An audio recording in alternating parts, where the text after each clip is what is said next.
Paul Chek. Welcome to part 3 of my little mini-series, Heart and Happiness. Our subject today is the path of happiness, where I take the 2 prior sections and bring them together into the kind of conclusion, and that is, what is happiness really? So today I'm going to take you through a few steps and point out a few key things, and hopefully my explanation would be useful to you in understanding what happiness really is, so that we can all more fully embrace it. And some of us will realize that we actually have been in a state of happiness even when we perceived through our ego that we weren't. We just misinterpreted what was going on. So let's take a look and see what I have to share with you right now. Okay, so if we start over here, we remember from our previous discussion, I quoted Edward Edinger's definition of consciousness, which is one of several that I like the most because I think it's the most realistic, and he was a very, very skilled psychiatrist and Jungian analyst who did a huge amount of work in understanding the anatomy and function of the human psyche, and did a lot of great work to make Jung's work more digestible and usable, and is one of my favorite authors, Edward Edinger. His definition of consciousness, again, consciousness is a psychic substance produced not blindly, but in living awareness of opposites. So if we use some basic concepts from science, this oscillating wave is what translates to vibration. Remember, we began our first discussion with Om, which I said was the totality of vibration. And in order for us to be conscious of something, there has to be movement. In fact, if you study physiology, you'll find that your eye is constantly moving, and that if you go to an eye doctor and they use any kind of an injection, which they sometimes have to do for surgery to paralyze the muscles so they can operate, and the eye loses its what are called saccades, you cannot see. So even the eye has to keep moving in order for there to be an image that you can become conscious of. Everything in the created realm is moving, even our emotions are moving. If there was no movement, then there would really be no way to create a relative subject, the feeler, the observer, object, what am I observing or experiencing relationship, and therefore you couldn't be conscious of anything. So the key point is that vibration carries these 2 polarities relative to 0 or the absolute. The straight line, when someone dies, their electrocardiogram goes into what's called a flat line. From a scientific perspective, as vibration gets faster and faster and faster, it carries more and more energy. So light, for example, is a much more powerful vibration at the level of the photon, for example, than it is at the infrared spectrum. So if you go, for example, if you just follow the chakra system, you go red, orange, yellow, green, blue, indigo, violet, each one of those colors, if you look at it in the angstrom scale, which is the vibration that light is measured in, the vibration gets higher and higher and reaches its peak at the top. So the highest vibration ultimately reaches the point at which it is looping back over on itself to the point that it is everywhere and nowhere simultaneously, and that's what is called the absolute. So within the absolute is all vibrations, but because the absolute's everywhere and nowhere, the only way we can represent it is as a straight line. So as a metaphor, when you die, you are like the drop of something going back into the ocean of everything that is also no thing. So to be conscious, then, we have to have this oscillating polarity, and the same could be said of emotions. If you didn't have the oscillations of motion, of emotion from, we'll call it positive emotions. All emotions have their root in 2 core emotions, either love or fear. So if we didn't have those 2 polarities, then there would be no way to know when we were happy or when we were sad. So again, we would be unconscious. We would be, not to criticize stones, but we'd be more stone-like. So what you see then is that consciousness is a psychic substance that which you have acquired by being aware and participating in. Many of us are aware that we're doing things and saying things and acting in ways that don't produce joy and harmony within ourselves or in our relationships or in the world, but keep doing them, which is called programming or shadow behavior or unconscious behavior. But once we become conscious of what we're doing that's positive in our life, we can reinforce that behavior. And when we're conscious of what's negative in our life and our relationships to self and other, we can also use that as an awareness and say, okay, I can make changes there, even if it's the change of being more empathetic for the fact that the person you're having a challenge with is stuck, and we can remind ourselves that everybody's loving the best they can with the programming they have, the training they have, and the skills they have, and become a living example for them by doing the best that we can to love them better, even if that means loving them at safe distance, not necessarily in the fire all the time. Now, we have a kind of a cultural disease, which isn't really just in the American culture anymore. We've spread the virus all over the world. And that is that we think happiness is only when everything's exactly how we want it to be. We've got all the money we want. We've got all the sex we want. We've got all the toys we want. But notice that the people that do have the money and the power to get all the sex, all the toys, and can spend endlessly are often not happy people. In fact, research shows that people with higher income levels, we'll call them upper class people, actually are not happier on surveys than middle class or even lower class people based on social economical breakdown. So there's plenty of objective evidence that money and power and prestige and fame do not ultimately result in higher levels of happiness and something that works out to be tangible with the way you engage life. So when we're on this false impression of happiness as having what we want and getting instant gratification, paradoxically we find that the need for more of it gets shorter and more immediate, and we end up overspending and doing all sorts of things that ultimately are an attempt to create false happiness that is not sustainable. And if we're not in that state of, like a kid being on the titty, then we're all frustrated, upset, and the world is shitty and it's someone else's fault, blah, blah, blah. So we have a tendency to avoid the negative, and the more immature tend to make the negative always somebody else's fault. My life is shitty because, and mommy, daddy, somebody else, my boss, my girlfriend, whatever. But that is really ignoring everything I've shared in the previous two lessons and countless other blogs. And so we have to say, can happiness be a product of the negative alone? Well, no, it can't. Can happiness be a product of the positive alone? No, it can't.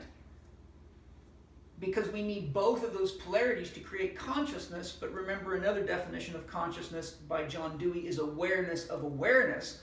And I said that awareness of awareness is only conscious when you're interacting with it and participating with it, and therefore taking action.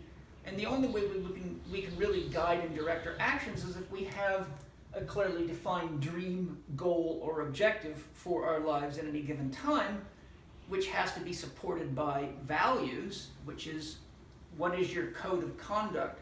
I break the values down into the 4 doctors. Dr. Happiness means I create happiness for myself when I do the following things: when I get this much rest, when I move this way, and when I rest this way. And that becomes your code of conduct so that you know when to say no in relationship with self or others. Should I drink more coffee? Well, no, it's not making me feel better, it's making me feel worse. Should I keep eating even though I'm full? No, that's going to put stress on my body. Should I buy this food because it's cheaper? Not really, because in the long run it isn't cheaper at all. It's a lot more expensive. So the key thing is your yes has no value until you learn to say no.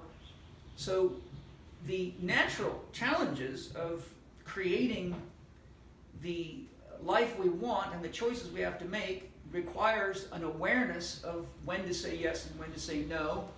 And also, as I often teach and as I show in my book, How to Eat, Move, and Be Healthy, we want to practice the 80-20 rule, which says if we live well, according to the teachings in the book, 80% of the time we have the resources to party, play, goof off, and let go a little bit 20% of the time. So when we understand that happy making doesn't require an ascetic lifestyle and abstinence, it really requires conscious management and knowing when is my pot smoking or my drinking or my late night partying or my sex or my toys, my cars, my whatever, actually a distraction to my happiness because it's coming at the avoidance of having the time and energy to do the work to take advantage of what the ego perceives as negative. So here you can see I've called this the path to happiness. If you're driving in your own lane in your car, you want to be somewhere relatively in the middle. If you cross over on a 2-lane road, you're going to get head-on traffic. That's not good. And if you go over this edge, then you're in the ditch. If you're in a forest, either way you go, you're in the woods and you're not moving in the direction of your dream. So that's inefficient. So what we want to do is we want to remember that consciousness requires that we be aware of these things. And then when we know what our dream is, we then see that the positive things are the functional equivalent of what is working well with regard to producing the experience we choose to have in order to meet our needs each day and accomplish our goals and objectives each day as steps toward the ultimate goal, what we would call my dream or your life goal, which in PPS Lesson 1 is called your legacy. So we know that the positives are easy to grab onto, but the reality of it is the positives are not really nearly as powerful for inducing consciousness and growth. How many of you grew a lot sitting around drinking and smoking pot with your friends versus just celebrating or having fun, but typically there's not a lot of, shall we say, resistance to the flow there that brings you into a state of awakened awareness, and most of the substances people are using are actually numbing consciousness, not enhancing it. So if we look at the negative elements, we see that the negative is what typically gives us the greatest opportunity for awareness, right? If you're wearing your favorite pair of shoes, you can wear them all day long and not even think about your feet or your shoes because everything's feeling good. But if all of a sudden you're walking on a trail and a rock jumps in your shoe, then now you've got a negative awareness that is taking you into the situation where you either have to become aware and pull the rock out, become aware that you're aware and do something about it, be more conscious, and that frees you to go back into your state of, shall we say, a peak experience of having a body but not knowing it because you're congruent with yourself and the flow. So whenever we're having a negative experience, we're being offered an opportunity to become aware of something. Remember, all relationships are a 50-50 deal, so no matter how much you dislike the other person or you say it's their fault, we must remember that each relationship is made of two people. Each of them must be 100% present in order for the one of the relationship to be whole. If I'm 10% not there and you're 100% there, it creates a 20% deficit because there's 10% of me you cannot access, and there's 10% of me that cannot access you because it's too busy telling itself stories about how terrible life is or what it doesn't have or what it's got to do in 10 minutes, etc. Our culture is very, very unconscious of the fact that creating anything meaningful is a process. We're an input-output culture. We think if you put this much money into an investment and you do the projections on it in a year, you're going to have that much money, and oftentimes it doesn't work out that way. If we have an invention, we think, oh, I'm going to save the world with my invention, but we forget that it has to go through a process. It has to be tested. It has to be tested for use by end users, and all sorts of things can happen. As a guy with multiple patents, I can tell you all about this process. So our culture tends to get all pissed off and mystified when it puts X in and doesn't get X out, but it totally forgets there is a process involved. And the same can be said of spiritual growth. People think because they listen to Eckhart Tolle or Deepak Chopra or read a book about enlightenment that they're enlightened because they can say the words, but they forget enlightenment is actually an ongoing and almost never-ending process. And it is not the reading of the book or the statement of the words, it's the practice of living the principles and turning the words into something that lives and breathes that is the process of enlightenment. That said, if you study the lives of any of the great spiritual teachers, be it Jesus, Buddha, Krishna, Lao Tzu, Muhammad, the list is long. All of them were constantly dealing with challenges. Paramahansa Yogananda said, no matter how close you are to God, there's this reality called the mortgage every month. And he was making the point that even as an enlightened master, he still had to deal with these polarities and the realities of life in the physical plane. So remember that this is the process of growth and development. This is the process that ultimately allows us to become progressively more enlightened or aware of the fact that we do have choices and we can create our own freedom. And in this, I would like to ask you a question. If you look back on your life, honestly, and say, think of all the times that you were having fun and everything was hunky-dory, as they say, and you were happy, ask yourself, how much did I learn about myself, others, and grow in those moments? And then bring the same level of reflective awareness to all the times in your life, from as far back as you can remember to when you were unhappy or even downright miserable, such as being in a relationship that just wasn't working, but maybe you were just too chicken to get out of it for any number of reasons, or in a business partnership that wasn't working, but you stayed in too long. Inevitably, if you look and ask yourself the question, where did I actually learn the most, grow the most, and get the greatest opportunity to create more sustainable happiness by harvesting what seemed like a negative but later turned out to be a positive? And this is one of the key functions of PPS Success Mastery Lesson 1, where I show you how to map all these things out and get, shall we say, conscious of the fact that a lot of the negatives actually convert themselves into positives if you look back. For example, I was married to a woman that I loved very much for the first 17 years of our relationship, and then we decided together it was time to move on, and that allowed me to get clear what I needed in my next relationship, and I found that and have been married to the second woman, my wife now, Penny, for 20 years, and we have worked through all sorts of these polarities together and grown together through that relationship. But my point is if I hadn't have gone through the honest process of synthesizing my first relationship, celebrating the beauty of it, but then getting clear on what it was that I didn't want to do myself in the next relationship and what kind of a partner I needed, I would have never have made it to where I'm at now, and I may not even be standing here because my second relationship with Penny became the basis of the growth of the Chek Institute, and the Chek Institute is our child.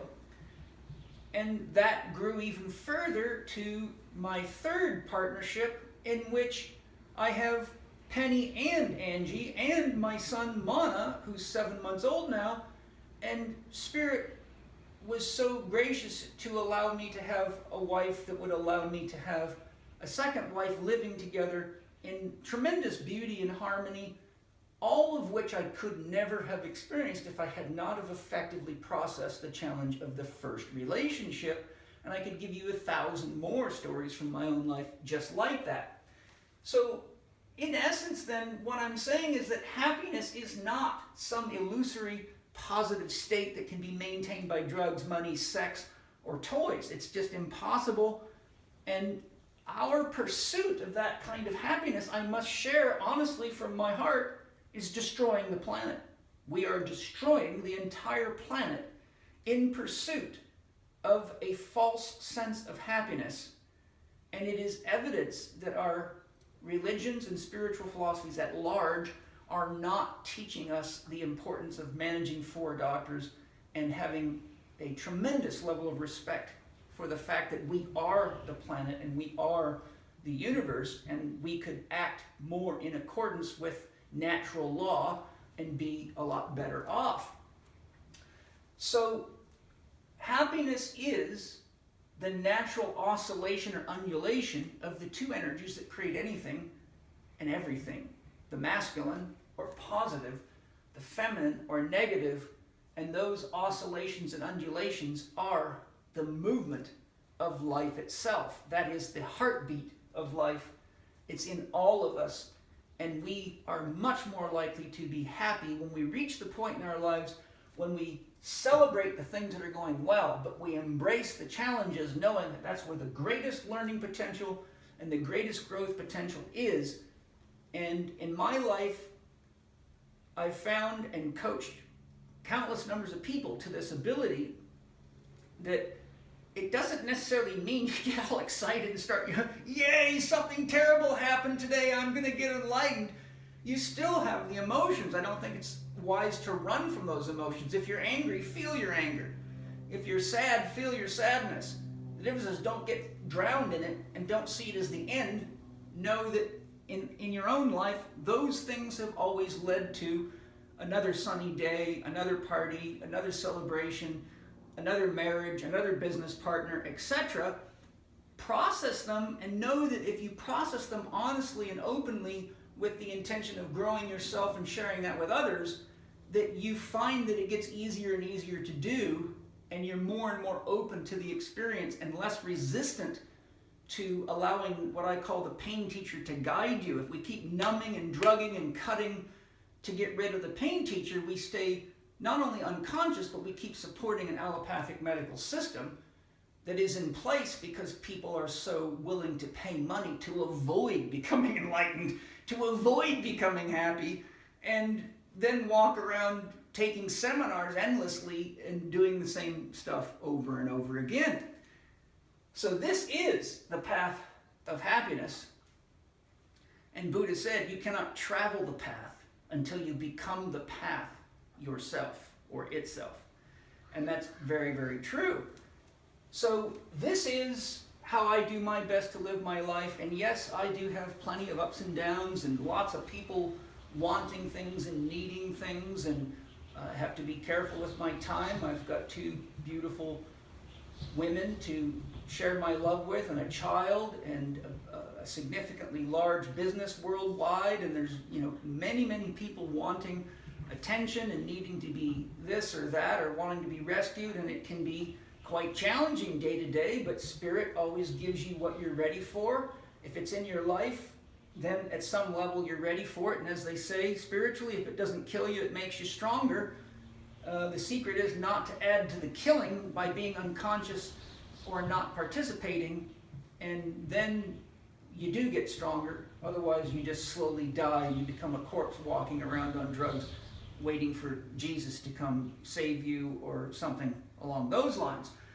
So that's my synthesis of what happiness really is. That is the path to happiness. I've been doing this work for my whole life, really. I'm 55 now, so I've seen my share of bumps and scrapes. And I can tell you, if you're ready to hear it, that the challenges really are where the greatest growth potential is. And when they're embraced as opportunities, they're not nearly as painful. And when we, particularly the men, grow up to allow ourselves to feel things more like a woman and allow our emotions to move through us instead of trying to be a tough guy, we gain the information that's always available to us through the heart instead of denying our tears or denying our feelings and trying to stuff it down inside. Remember, feelings buried alive never die, but they do create a mirror image of what you've buried in your body, and we have a name for that. It's called disease.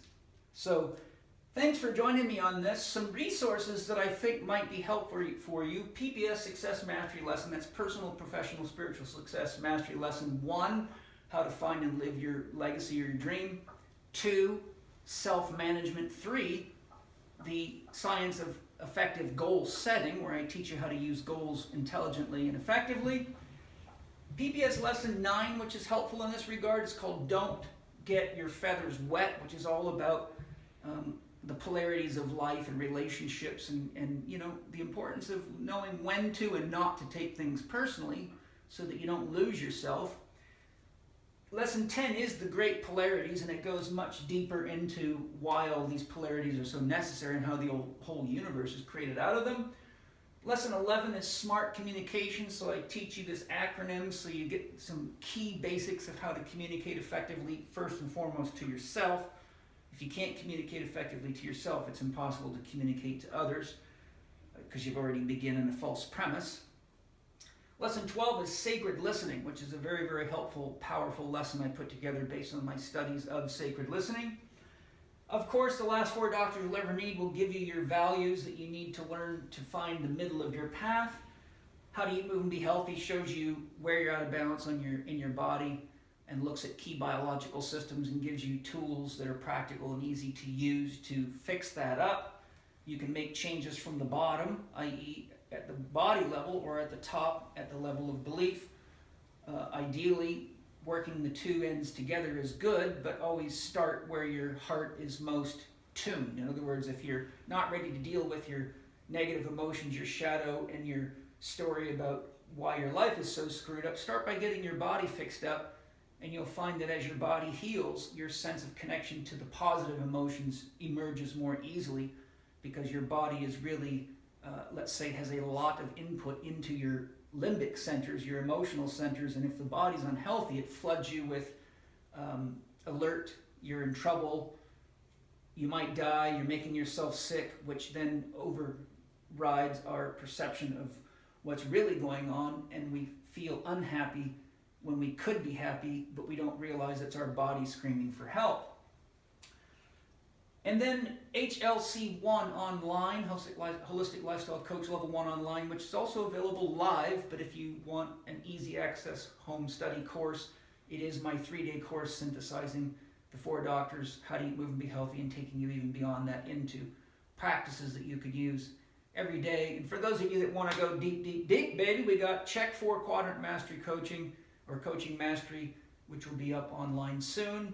If you aren't already a member of the Chek Institute website, you can sign up to get email notifications of product and program releases, and you can look at our schedule at chekinstitute.com and see where courses are at. And there's many other books and ebooks and things that I've written that are available that I don't get a chance to talk about that often. One you might find, for example, quite interesting, especially if you're having a challenging time in your life, is paint a circle around your arrow and hit the bullseye every time. Thanks for joining me today. I hope you enjoyed my little mini 3-part series titled Heart and Happiness. And remember, the path of happiness is inside you. And when you realize that the negative nourishes the positive and the positive nourishes the negative, and all of that is what is necessary for becoming conscious, then you do have the path to enlightenment, and you don't need to keep running the seminars, because you are the seminar, you are the workshop, and right now is your chance to do it. Thanks for joining me. Look forward to seeing you either at a workshop or interacting with you through my YouTube channel or any other possible way Spirit wants to bring us together. Hallelujah. See you soon. I'm Paul Chek.